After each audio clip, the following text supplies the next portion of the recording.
I meant to say this in my talk.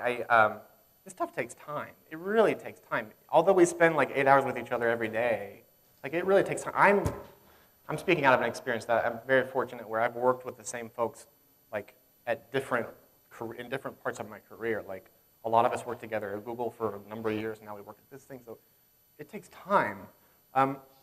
It's funny you mentioned the carpal tunnel thing. I had that for myself up in Seattle for about 1.5 years. And it sucks. Like, it really takes you out. And it can really, like, it's all you can think about for a long time. The pain can be pretty tremendous.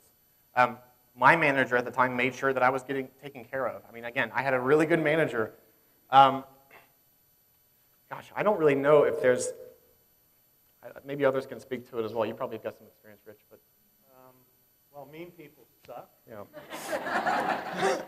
And that's definitely, in my experience, it's a higher level decision problem. And without knowing the particulars, it's kind of hard to understand how to address it. But what I've seen for years is everybody knows the Peter principle, right? You rise to the level of your incompetence. Most people get promoted into roles because they're good at the tasks that they've done and really bad at management. Well, they don't get promoted because they're bad, but it turns out they're bad at management. There are an awful lot of programs that can be put into place to teach people things like empathy in the workplace. I would probably try and pursue that route. Working with somebody who doesn't understand that you're a human being first is pretty challenging. So I'm not sure that's helpful, but. I had a conversation with a friend of mine at his workplace, and I forget the software that they're using, but this is kind of like, think of like peer review software where you can kind of give each other feedback. Again, this takes kind of a different person maybe to implement this kind of thing, but they had a system where it was like anonymized feedback where you could just kind of send your superiors kind of feedback on what's happening. We've never actually used that. All the feedback that I've ever received has been peer, and I know who's giving me feedback and stuff like that. Yeah, I think speak to that too. The challenge with a lot of companies is if they are a learning organization who cares, they will welcome that kind of platform. Many companies are afraid of it because it's going to expose the problems that they have. So it sort of depends where you are. No, so I know that Cox does value, the working relationship and everything else. So they do have things in place to do 360 reviews for you to give feedback to your managers. There's lots of programs to thank everyone, and it's just anytime there's a difficult situation, it's just simply just trying to understand what is the difficulty, what is the root cause. Sometimes it's not you, it's just a reaction to something else that you can't control, but if you're aware of it and can empathize, then maybe it's a better spot. Another question? Yep.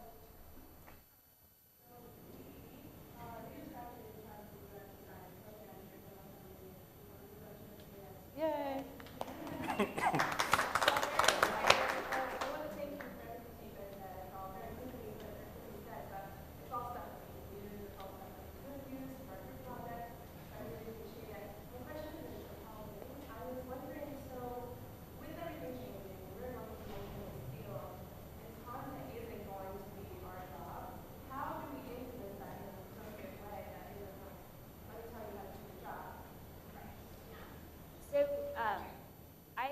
One of the most powerful ways to do that is to ask questions. So, asking everything from, who's going to be focused on or contributing the content to this project or to this site or whatever the case might be, to, this is great. What is the strategy from a content perspective here? How can we bring that perspective in? And you might find that there are answers for some of those questions and there are not answers for some of those questions, and where there are gaps, that's a great opportunity for you to make suggestions, whether it's suggestions for the content itself or suggestions on, is there someone who is part of the team or that we could bring in who could have this focus, because it really is going to be important to our design being successful. So I think that's the most powerful technique that you could use. As much as you think like content's not your job, it actually does become part of your job, because We have the luxury of having a content strategist on our team, so we pull her in as soon as we can, because a lot of times the content that she's writing can drive the design, help drive the design. But even if you don't have it, you're going to have to put in content in there. And a lot of times I will fill it with suggestions of the customer is probably thinking about this or wondering about this in this stage. That's great guidelines for the content writer or the content strategist when they are pulled into the project later.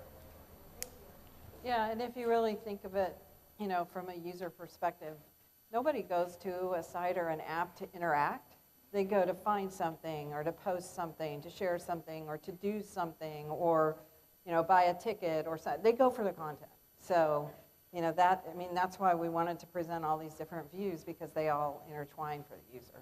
It's awesome.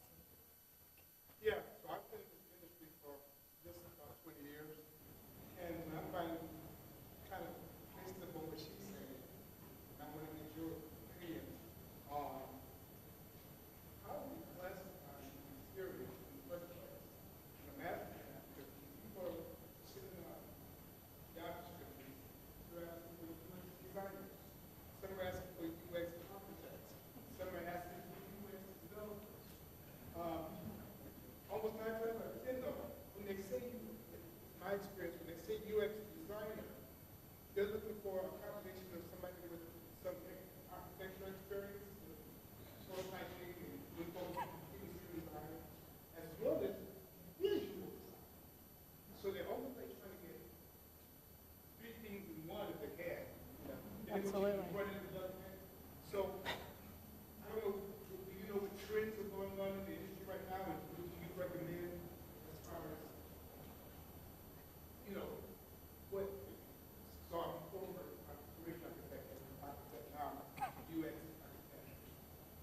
Let's see. And if you guys could just do that one really briefly, because that kind of question, that is awesome for the mentoring this afternoon, because that's the kind of thing where we've got people dedicated about career. They can talk about kind of what those trends are too.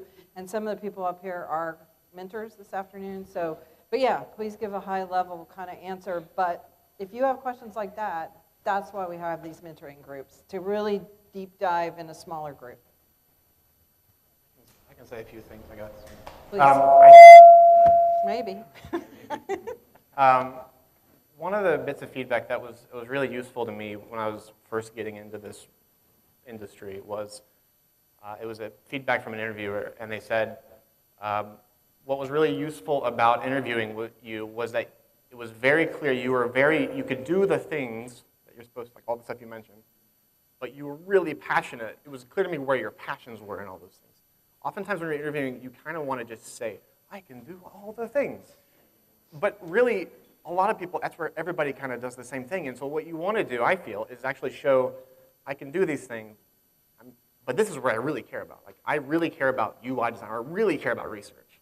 And then it just, because then in the end, oftentimes, I guess bigger companies, this is true, is that they may have brought you in for a design position, but you come out super strong on research. It's like, okay, actually, research, we have a spot for you. So I think the biggest thing is just show the things that you can do, but really hone the things that you're passionate about. Because in the end, you can't do it all. You can't. And the other bit on that is that the bigger companies in general, the more specialists you'll find. And the smaller companies in general, the more generalists you'll find. So just keep that in mind as you're applying to places. Where you go into a large company, like a large enterprise company, you're going to have to kind of do that passion bit even more. A lot of companies know exactly what they need, but a lot of companies have really no clue about what they need, and so they put out job recs and they think, I want an IX person because somebody told me that's what we need, et cetera. I think it's important to consider when you talk to people, understand not what they're looking for skill set-wise, but what they're trying to solve. And then you can understand how to apply your skill set to solving whatever that is. And I think that speaks to your passions and where they might come out. Oftentimes, I think the light bulbs will go off, and then they'll see, oh, this person plugs in this way, as opposed to, I have a job rec, they have 8 years experience, but that person had 10 years experience.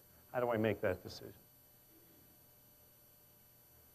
All right. Well, let's thank our lightning talk